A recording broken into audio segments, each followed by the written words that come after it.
Hello, ഇന്നൊരു അടിപൊളിയായിട്ട് വളരെ സിമ്പിളായി ഭയങ്കര ടേസ്റ്റി ആയിട്ടുള്ള ഉണങ്ങലരി പായസം തയ്യാറാക്കിയാലോ.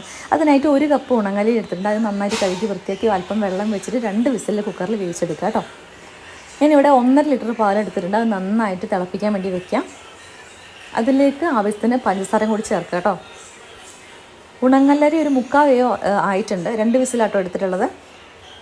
അപ്പോൾ പാല് നന്നായിട്ട് തിളച്ച് വരുമ്പോഴത്തേനും നമ്മുടെ ഉണങ്ങലരി വേവിച്ചതും കൂടി അതിലേക്ക് ചേർക്കുക.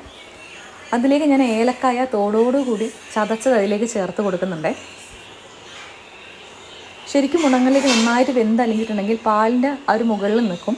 അപ്പോൾ നമ്മുടെ പായസം ഇവിടെ റെഡിയായി കഴിഞ്ഞിട്ടുണ്ട്. അതിലേക്ക് ഇനി ലാസ്റ്റായിട്ട് ചെറിയൊരു പണി കൂടിയുണ്ട്.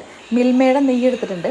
അതൊരു ചീനിച്ചട്ടിലേക്ക് ഒഴിച്ചിട്ട് അതിലേക്ക് നല്ല കണ്ടിപ്പരിപ്പും കുറച്ച് മുന്തിരിയും കൂടി അതിലിട്ടിട്ട് നന്നായിട്ട് വറുത്ത് കോരി അതിലേക്ക് ഇടുക. അപ്പോൾ നമ്മുടെ അടിപൊളി വളരെ ടേസ്റ്റി ആയിട്ടുള്ള ഉണങ്ങലരി പായസം ഇവിടെ റെഡിയാണ് കേട്ടോ. എല്ലാവരും ട്രൈ ചെയ്ത് നോക്കണേ. അപ്പോൾ വീഡിയോ ഇത്രയുള്ളൂ. Tata, bye bye, see U.